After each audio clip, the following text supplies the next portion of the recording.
Greetings, Rink Rats, and welcome to Season 4, Episode 2 of the Chicago Blackhawks Rinkcast, Camp and Crow, a lightning round take of our four panelists on Blackhawks training camp, as well as the retirement of Corey Crawford. Going to keep it kind of brief tonight because of the national championship game that yours truly will be glued to from 8 p.m. Eastern till about midnight. Perhaps much later if I'm either in an unfocused rage because of an Alabama win or I can't sleep because the Buckeyes pulled off an upset. We shall see. But that's not a hockey matter. That's a football matter. Joining me tonight are my partner in crime. We borrowed him from the Seattle Kraken cast, Jeff Osborn, otherwise known across the interwebs as Gatekeeper. My name is Jeff. It's Hefe, man. And also joining us tonight are two of the regulars on the Blackhawks Rinkcast, Sean Fitzgerald. Sean, how's it going, man? It's going good, John. How are you? Go Alabama, because I hate OSU. You may have just jeopardized your position on this Rinkcast, but maybe you can redeem yourself with some insights. And also our man in Rockford and parts unknown, Andy Campbell. Hey, everybody. Welcome back, NHL. Here we go. Right on. Very exciting week. Tonight's Rinkcast, is brought to you by our founding sponsor, puckhockey.com, puckhockey.com, puckhockey.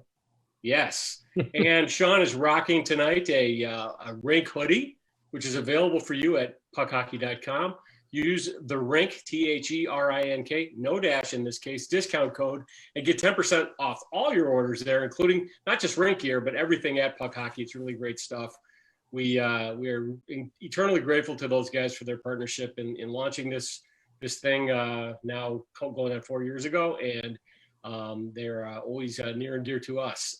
Also, our new sponsor, manscaped.com. This is who they are. This is what they do. Go check them out. MANSCA. What's up with your fucking body hair, Big Shoots? Go check them out. MANSCAPED.com, manscaped.com. Use the Rink Chicago, no dashes, THERINK Chicago discount code for 20% off. Some incredibly cool stuff. Not only will you appreciate it, but your significant other will appreciate it too. Don't ask me how I know. All right, let's get to business here. Let's talk first about Blackhawks camp. The Hawks, are getting ready for opening night here. They're beginning to sort of gel into lines. We have at least one question tonight from the Twitters on the lines, so we can probably talk about that. I personally, I have some lingering concerns about this team. But I'll get into those in a minute. And perhaps it's not concerned. Maybe this really truly is a tank and rebuild type season. And everybody should be prepared for that. What do you think, Andy Campbell? Well, I don't know. No major surprises. Obviously, there were, some sent down to Rockford today. But I didn't see anyone there on that list that shouldn't be there. A couple of the guys that I've been talking about, Barrett and Regula are the ones that do need significant time in Rockford. Pius Suter sounds like he is as advertised. A lot of buzz around him around camp. Love the idea of him with Kubalik right now, is that seems like a pairing that they were going with today, maybe yesterday. Nicholas Bodine turning some heads. Looks like he put on a little bit of weight in the offseason. I believe it was 11 pounds. Yeah, 11 pounds, which is pretty significant. As our guy Mario Terabasi said, we all put on 11 pounds. Yeah. I could do that after a couple of Jets pizzas. Oh, yeah. No, but definitely a lot easier for us to do in this day and age than when you were 21. So that's for sure. But so, I'm excited about him. And then Kurashev. I love, what we've seen in some of those clips that you see in the practices from Kurashev.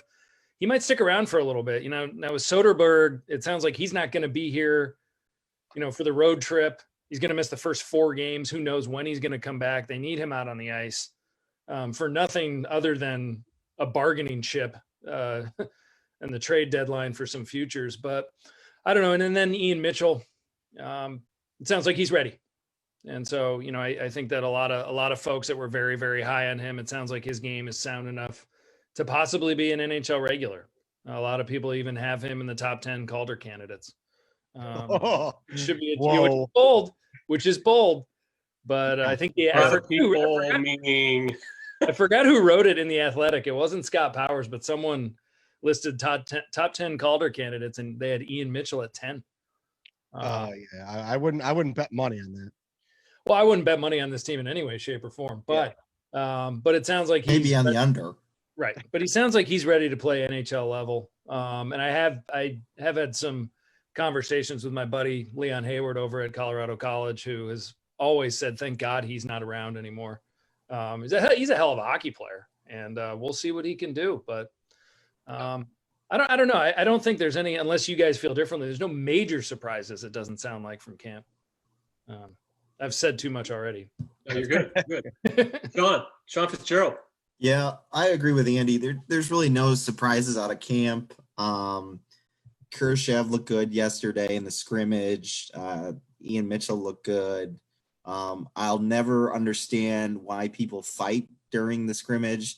Usually it's Duncan Keith. This year it was Reese Johnson and Sealer. I didn't understand that. I get you're trying to make a team, maybe, but why are you?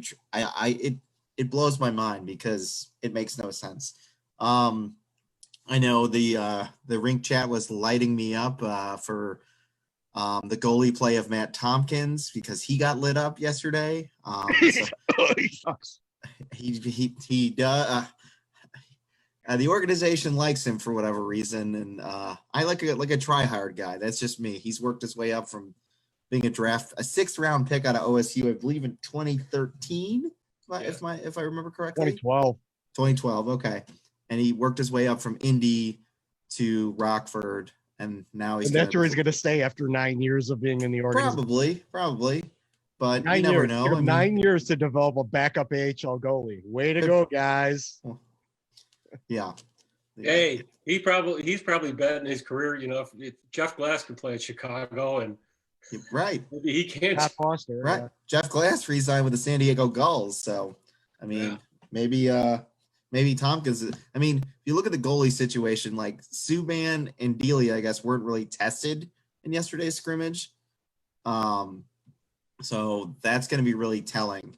And as the Athletic is ranked, Delia, I think he's ranked dead last in the NHL for starting goaltenders. So, John, I know you posed the question about, is this a tank season or not? I don't think it was a tank season until Jonathan Taves and his undisclosed illness. Now I think it's full on, like, race to the bottom. We're going to be worse than Detroit. Yeah. So Kate, what do you think? Well, I mean, these guys said just about everything. No huge surprises. I mean, are we surprised Brandon Perry made the roster? No, not really, because he could be a taxi guy. He'd have to go through waivers to do it, but he could be on the taxi squad. So, good, great. Beaudin, I mean, he should have probably been in the mix for an NHL job by now. So are we surprised? Not really. Kalynuk, they're going to keep these guys in the NHL, these young kids, at least until Rockford really gets rolling. Right. There's no way they're going to send them to Rockford to go down there and practice when they could just give them some NHL time right now. It's like basically some free time and free opponents. Unfortunately, the first two opponents are, the Tampa Bay Lightning. So, that's kind of throwing them to the wolves. But you're gonna see these guys in the NHL for a little while, and they'll probably weed out a couple of them, these young guys, and send a couple back down to Rockford and maybe do kind of some shuffling a little bit, do that Rockford shuffle. Right. And and there'll be a handful of them. Like I could see Brandon Peary being on the taxi squad. Yeah. Now, the interesting thing that I did find out I spoke with Hart Levine from Puck PD the other day, and I was asking him on the other podcast, Kraken Hostile podcast.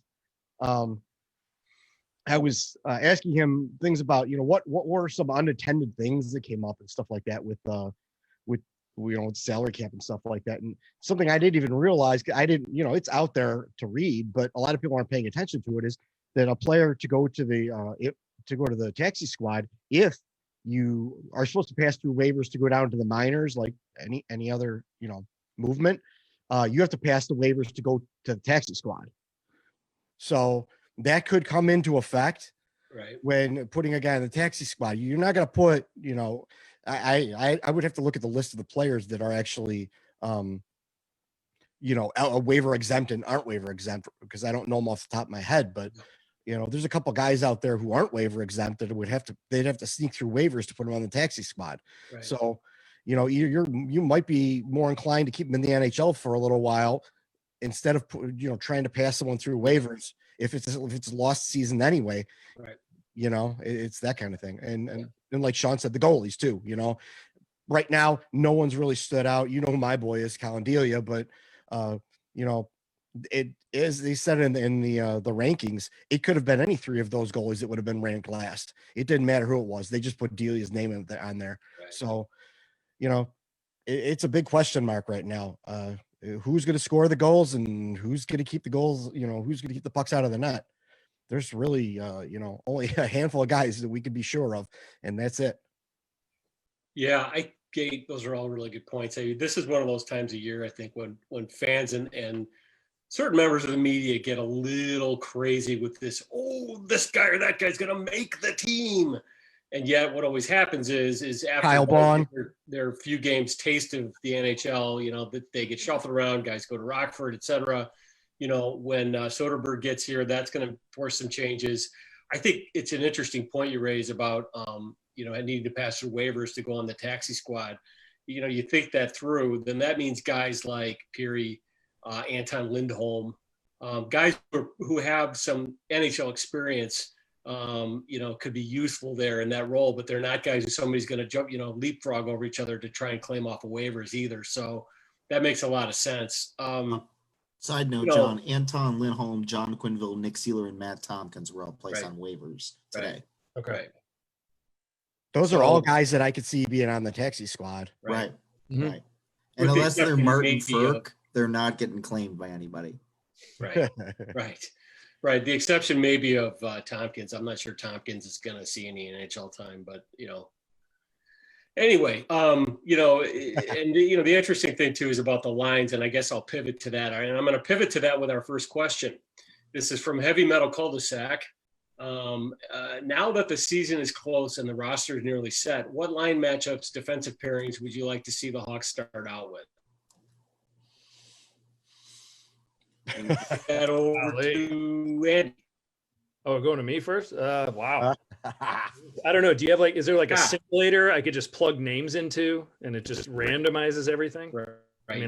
I mean, honestly, put anything out there. I think that the Kane, Strome, DeBrincat line, I think they're going to roll with that for as long as they can, or at least until someone goes really, really cold. But Jeremy Colleton is going to be in job saving mode. I mean, he is the one person in the organization right now outside of the players that can't say, oh my gosh, we actually have to tank for the betterment of the team. I mean, they could pin the season on him any way they want to if the Hawks don't achieve bottom line. So I think the combinations you're going to see are going to be many and many early.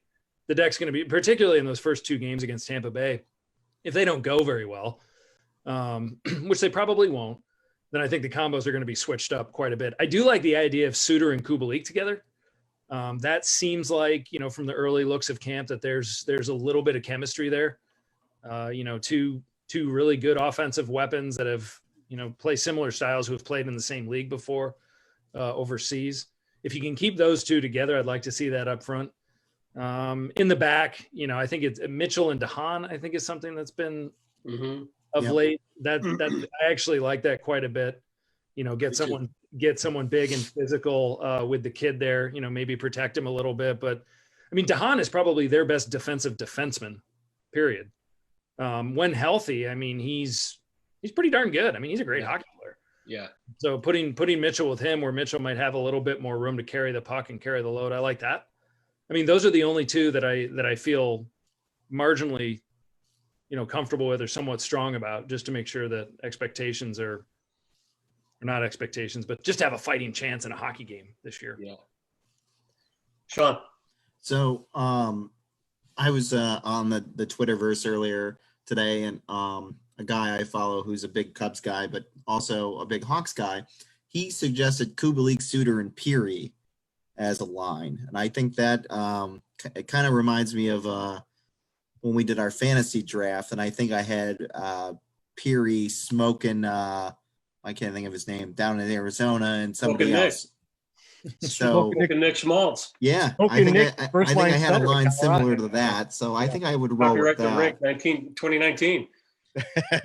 And then I've seen out there that like Zadorov and Boquist may be a pairing together. Yep. So I can see like a. Sorry, I didn't mean to cut you off. No, go ahead. What'd you say, Andy? That one makes me really nervous. Really nervous. I mean, you've got a guy with a groin problem, Zadorov, who's missed a little bit of time. He's not the best skater in the world. He runs around too. Around. Boquist runs around. Yeah. Yeah. Sorry, keep going. No, it's going to be. We see Boquist at the other end, the opponents below the opponent's goal line last year. I know. That's scary. Mm-hmm. Yeah, he was channeling his what was I can't remember. The name will come to me here in a minute. Michael Kemney. But yeah, those are the lines. I can't think of his name. He was the guy we got from the Stars for Patrick Sharp, the defenseman. Oh, Trevor Daly. Trevor Daly. He was also another guy who was always below the opponent's goal line. Yeah. So was Brian Campbell, He was, yeah. So yeah, those are some of the pairings that I've heard. I don't know, like Andy said, just get the cube blender out and just blend them up and see what sticks. Mr. Sunshine, Gate. I mean, right now for the first couple of games, it's going to be one way, and then when Soderberg gets here, it's going to be a little bit different. You're gonna move things down a little bit. The first line is looking like what we're hearing is Kane, DeBrincat, and Strome.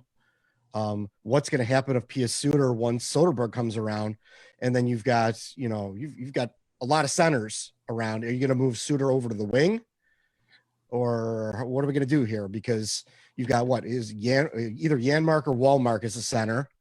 I think they both are actually. Shaw can play center, and you've got Carpenter that's a center, and Peary can play center, and Kurashev can play center. I mean, that's a lot of centers out there. So I would think that when you add another center to that mix, it's going to change things up. I think he has other plans for that. But for right now, sure, P.S. Suter, give him a second line tryout. With Kubalik, who's going to, you could set him up on a tee all day long and rack up assists that way. And if you're going to have Peary out there, he does one thing good, and he showed it in the scrimmage. He scores goals. Unfortunately, he doesn't do a whole lot much of else of anything, but he's a Blackhawk. Yeah, doesn't matter at this point. And on defense, I'm curious to see what Kalanick will do and Mitchell will do against NHL players, but you're not going to want to pair up two young kids together. That's for sure.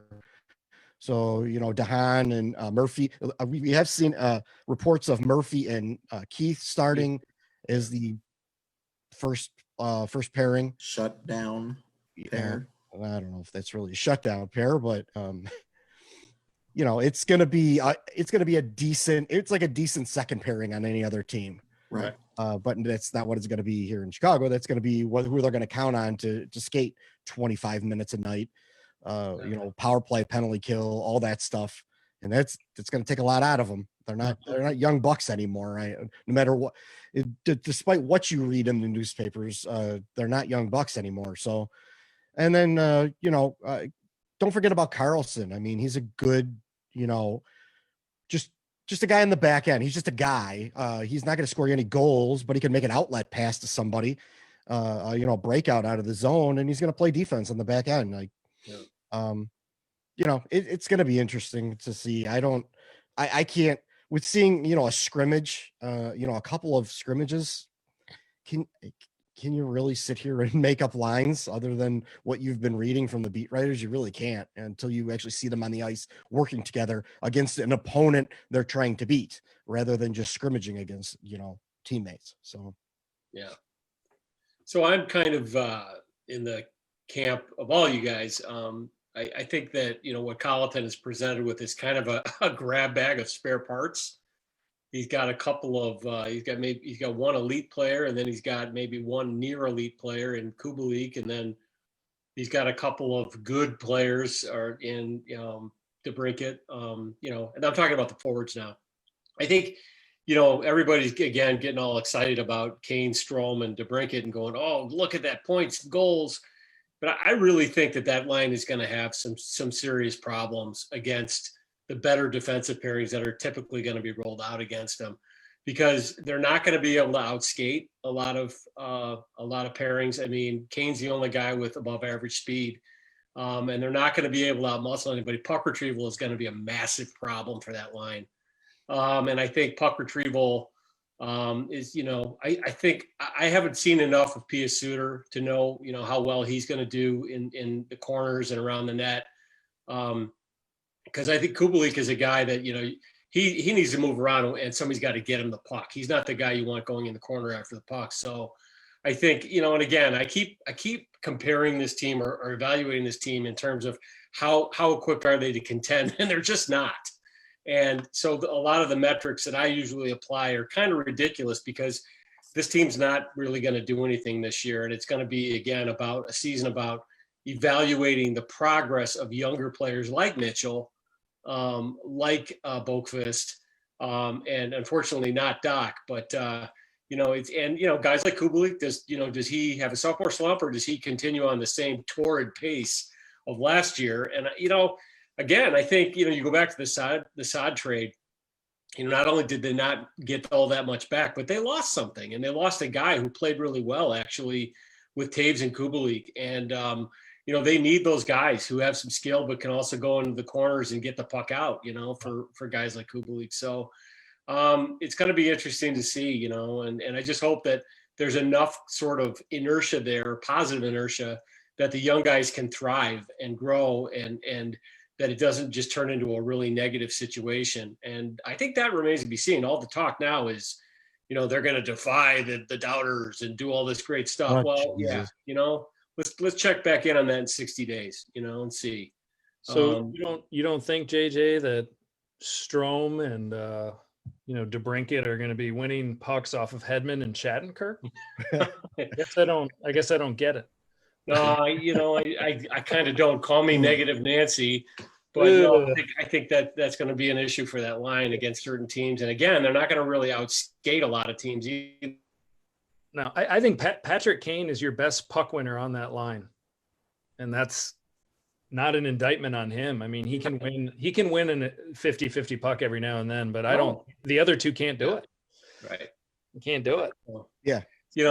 Again, I mean, when you sort of, you watch enough games and you play some games and whatnot, I mean, how important that is, even though it doesn't always show up in the score sheet. And, so anyway, and on the defense, I mean, I like that pairing of Mitchell and DeHaan. I think that DeHaan's a really nice partner for him. And, if it weren't DeHaan, I would say Keith, and the sticks match up. And, we'll see. I mean, I think there's a lot of youth on that defense. There's going to be a lot of guys with really minimal NHL time, and they're smaller guys, and they're going to be tested. And, but it's going to be a learning process. I mean, and it's always the thing that when a guy makes a team out of camp, everybody goes, oh, he's ready. He's going to be a star. It's like, no. And a lot of times those guys end up going back to Rockford. And I'm not saying that'll be the case with Mitchell, but I do also think that there's going to be fits and starts and, a step up and a step back all year with these guys. And again, let's just hope it stays positive and these guys can grow, Well, yeah. I mean, look at Kyle Baun making it out of camp, right? Right.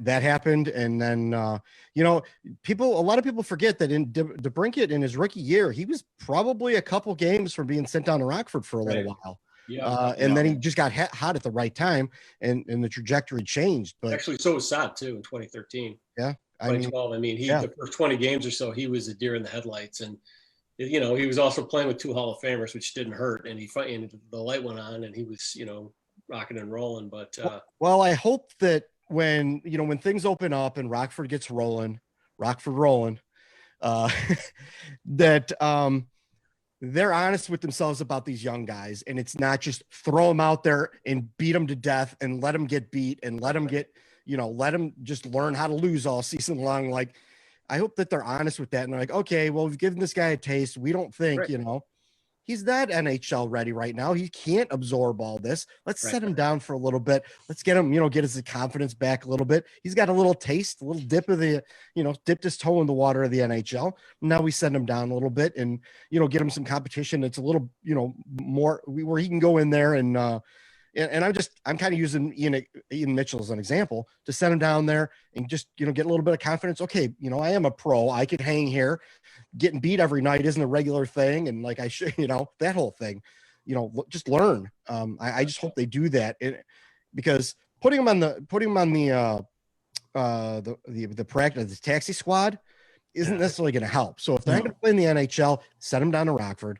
Right. It doesn't hurt anything. It's nothing negative. Corey Crawford played a couple of years, Seabrook, Seabrook actually almost went directly to the NHL, but Keith did play a whole year. Yep. Shaw, Bickle, Kruger. It's not anything negative against him. And a lot of those guys did it when the Blackhawks were terrible. Like Duncan Keith, like Corey Crawford, like they played in the minors when the Blackhawks were terrible. Yeah. So, and they turned out to be pretty good players. So, it's not a bad, I hope with this player development turns into something and they actually start developing people instead of just throwing them to the wolves until they break and then having to trade them away for 50 cents on the dollar because the guy's head is a mess because he gets waived by Vegas today. Well, we might be seeing those effects right now with Adam Boquist. Yes, we could. I think that his arrival to the scene as an NHL regular was probably premature. Yeah. He didn't spend very much time down in Rockford, and I think that probably would have been a benefit to his game. And now we're all staring at him this year going, wow, is this his make or break year in the NHL? I'm really worried about him back there. Because now they're saying, he's going to be one of the top men, they're going to count on him, one of the top minute getters maybe. Is he ready for that? I mean, he's bottom 6 on one of the worst teams in the NHL right now. So I don't know. I mean, the way that the pairings are set up. So, we'll see that. I know I keep. That would be a shame. That would be a real shame. A shame. Top 10 pick. Yeah. And they put all that time into him, and that quote unquote player development with Brian Campbell, on that whole show for everybody. And now all of a sudden, and then a couple of years later, it's like he can't even make our bottom pair. I hope that doesn't end up happening. No, I mean, I'm certainly rooting for him. He's got super skill, still needs some muscle, but and he's not going to have a goaltender to bail him out very much this year. I think that is going to take some adjusting. I think for a lot of those defensemen this year is their guys not back there anymore. And what are they going to do about that? They can't sit there and let their goalies get lit up all the time. And you can't give up 52 shots a night. No. And that, oh, you can. It's trending, but that's where the physical wear and tear of this shortened season, and we keep coming back to the whole, the taxi squad and the ups and downs of Rockford. I think you're going to see so many different looks back there. So many different looks. Time will tell. Look at that fucking treasure trail. What's up with your fucking body hair, Big Shoots? Hockey is back for the 2021 season. You know what that means. It's time to take care of your family jewels and overall hygiene with the global leaders in below the waist grooming, Manscaped. Use the right tools for the job on and off the ice. Take it from me, the Marty Brodeur of Cooley and Coiffing. Don't be a goon and fight your bush. Our new partners at Manscaped are here to help you manage your naughty bits so you stay clean, fragrant, and aesthetically pleasing to your significant other where it matters most. Every Manscaped product is now available all over the USA and Canada, and with a special 20% discount for rink rats at manscaped.com.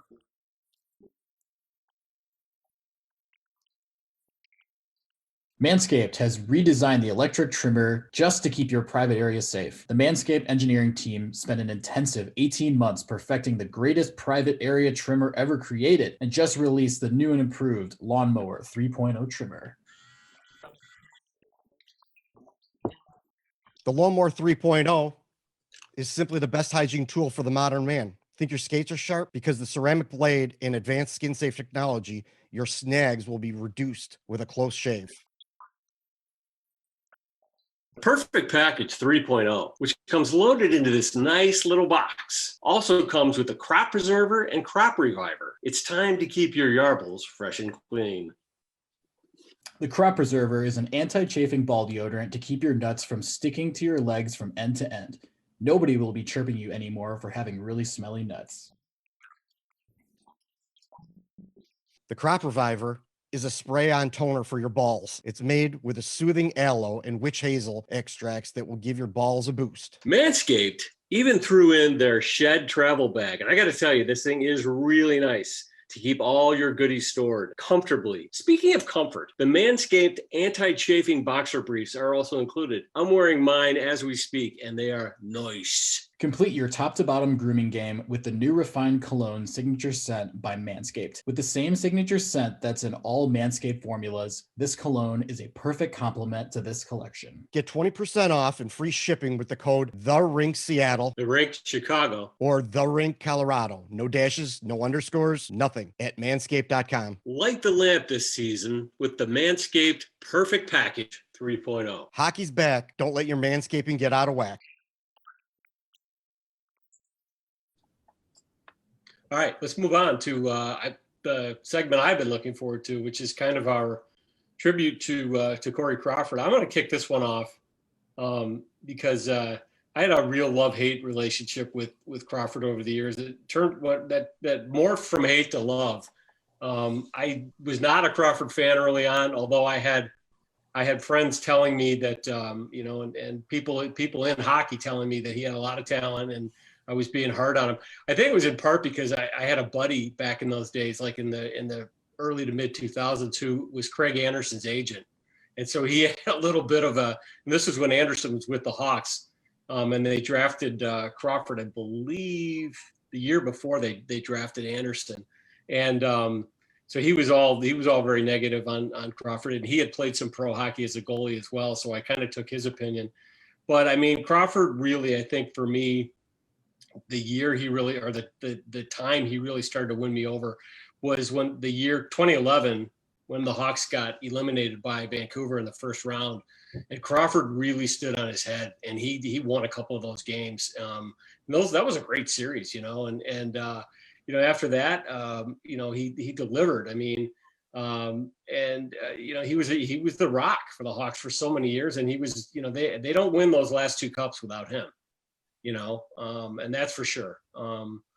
He was drafted by Mike Smith. I think people kind of get memory. They need some Prevagen, and they think that he was a Stan Bowman find. He wasn't. He was here long before Bowman's tenure, he was just a terrific goalie, and he was a battler. And he's battled through, the concussions. I tip my cap to him. I do think his number goes into the rafters. I'm not sure he goes in the Hockey Hall of Fame, but I do think his numbers can and should go into the rafters at the UC very soon. And I think the team probably needs to kind of make good with him because of the way that he was cut loose by the team. So that's where I'm at. Let's go to Gabe. Well, I'm going to preface this by saying I'm putting together a very lengthy piece that'll be on the-rink.com about Corey Crawford and just everything over the years about this. So, I was a Corey Crawford apologist to the nth degree for a long time. And early on, he sometimes made me regret that because he let up some leaky goals, and he seemed like sometimes, he seemed like he didn't have the right attitude, like he didn't care, or he was nonchalant or flippant about something that went in. But he righted everything, in that around 2012, 2013, and he just became a solid goalie. He was never at the top of his game. He was never at the top of the NHL, but I said this to someone, for 5 or 6 years, he was a top 10 goalie. Yeah. And for about 2 to 3 years, he was a top 5 goalie. Yeah. In the NHL. So to your point about the about the Hall of Fame, it's not the Hall of Very Good and all that stuff. Right. If it's a slow year and they don't have a lot of names on there, you could see him sneak in there. Do I think he's a first ballot Hall of Famer, Hockey Hall of Famer? No, I don't. That I also heard Scotty Kings say something about how they had put some kind of poll out there about who was the greatest Blackhawk goalie of all time, and Corey Crawford came in first.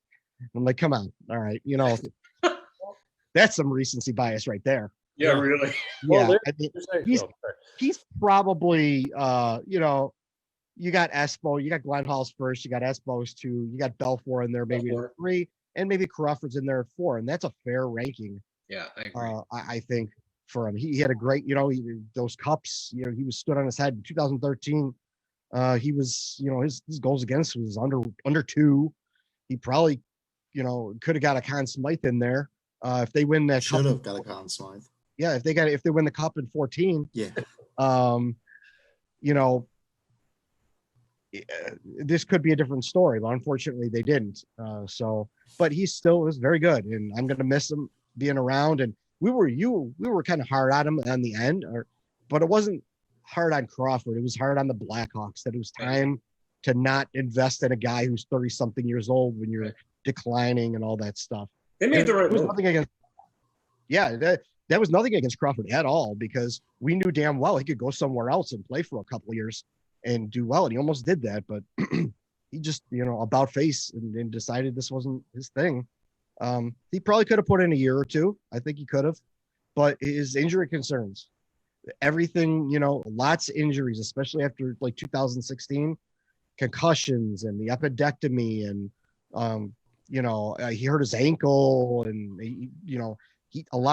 more and more injuries were surfacing, and then he went and had COVID, and things are starting to pile up. And it was good that he went out on his own terms, that he wasn't out on the ice, embarrassing himself or anything like that, because he wasn't able to compete. He went out, on top. Even though he lost his last game, he was the best player on the ice for the Blackhawks for a lot of that bubble, the bubble. Well, one game in particular, he was incredible. Yeah. But then he was kind of pedestrian the rest of the playoffs, and I wasn't sure that really he had recaptured the old glory of Crawford. I think he was decent last year and facing a crap ton of shots in limited duty, but anyway, yeah, go ahead. No, yeah, it's just, he did great things, and we could see his number in the rafters. I wouldn't be opposed to that. Not a lot of people out there looking to put number 50 on their back. So, it's it is what it is. He was good, and he's a legend, legendary Blackhawk. He deserves to be in the conversation with the big names of Taves and Kane and Keith and Seabrook and Hossa. He was a big part of what happened here in that decade. In his he had a decade, almost an exact decade-long career. I looked at the years, and it was like, right there. So I mean, he was the Blackhawks starter for 10 seasons. And that's remarkable for anybody anywhere in the NHL. 10 of their best seasons. 10 of their best seasons. He's third all-time in wins for goaltenders for the Blackhawks. He's 17 behind Glenn Hall. 17 wins behind Glenn Hall. That's it. And in about 130 less starts. And, he had the strike-shortened season. He was riddled by injury quite a bit. Yeah, I think he's right up there with the best goalies of all time for the Chicago Blackhawks. I don't think there's any two ways about it. Does his number go up there before Eddie Belfour's? I think there's a hot debate. Yeah, really.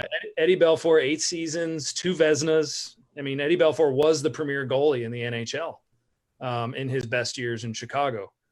And Crawford did have, Eddie Belfour did have some very good hockey teams in front of him, but Crawford has as good, if not better, teams in front of him. Yeah. I think we're JJ, awesome point. I mean, he was one Chris Campoli turnover away from stealing that series. Yeah. I'm sorry I brought that name up. I really am. I'm not a Chris Campoli hater, to be honest with you. I'm there. I thought anyone who gives the puck away to lose a series when he gives it away to Alex Burrows, yeah, I'm a hater. Nah. You know what? I didn't mean. Go ahead, Andy. Sorry. Oh no, I'm sorry. But I also where Corey Crawford really won me over, and this is a little personal, but my first year living in the Boston area was when it was the Bruins and the Blackhawks in the finals, and I didn't have a friend in the world. when it came to hockey. And I'm just surrounded by people who are ready to get me. And, they go down 2-1 in that series. And then in game 4, Crow was not great. I mean, the Hawks dominated game 4 and his glove was not working. And I remember thinking, well, that's it. I mean, they're going to lose this series because of their goaltender. And then he was brilliant. They end up winning that game. He was great in game 5. If any of you, it's on, game 6 is on all the time and everyone talks about 17 seconds. Nobody talks about the first period of that hockey game where the Hawks were under siege. Like they hadn't been in that series at all. It could have been 5-0 after 1 Bruins. Should have been. And it was 1-0 and Crow was on his head. He gave him a chance to win. He gave him a chance to get out of that series. And I remember after that game, that's when everyone was talking Conn Smythe for him. I do think Kane rightly won Conn Smythe. I also think that the NHL did not want to give it to a goaltender for the 3rd year in a row after Thomas and Quick won it. But, like you said, they don't win without him. He had that bump in the road early in 2015 when Scott Darling came in. And as soon as he was back in the cage after that, it was lights out. That's when Dark Helmet was introduced. He was unreal in the Tampa Bay series. He won a game 6 with a shutout. Yeah. My dad took me to that game. He was terrific.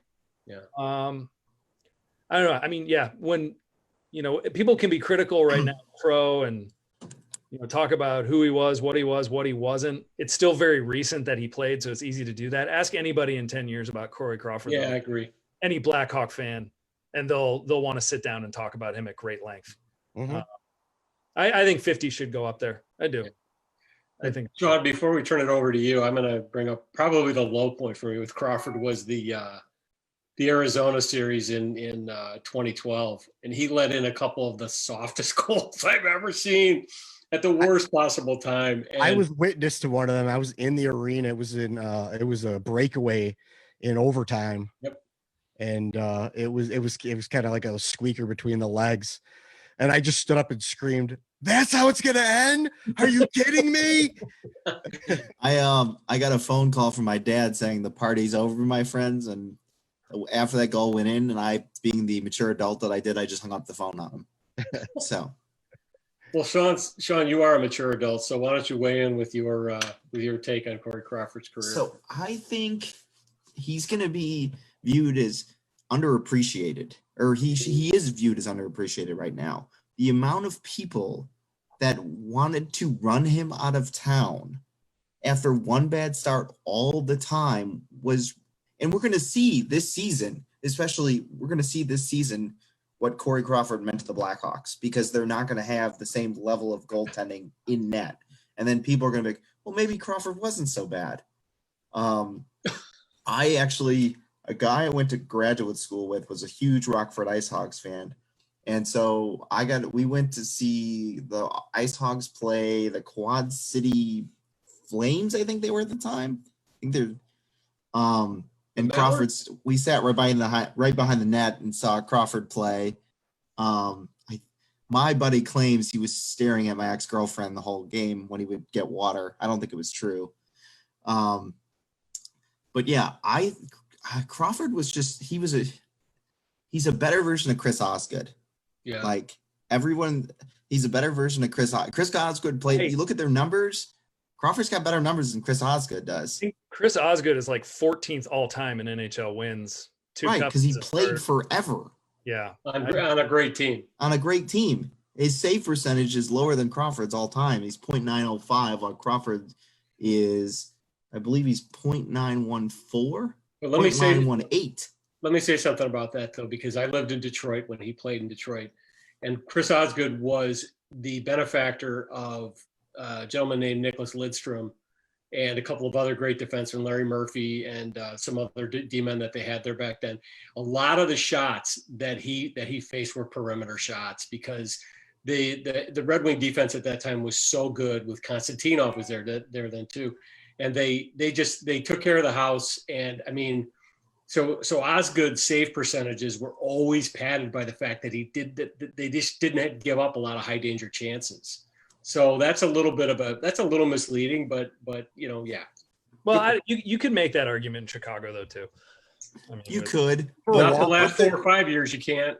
No, definitely not the years where Corey had to stand. Even 2014, 2015, their puck possession numbers were going down significantly, and Crawford was starting to face more shots. Yeah.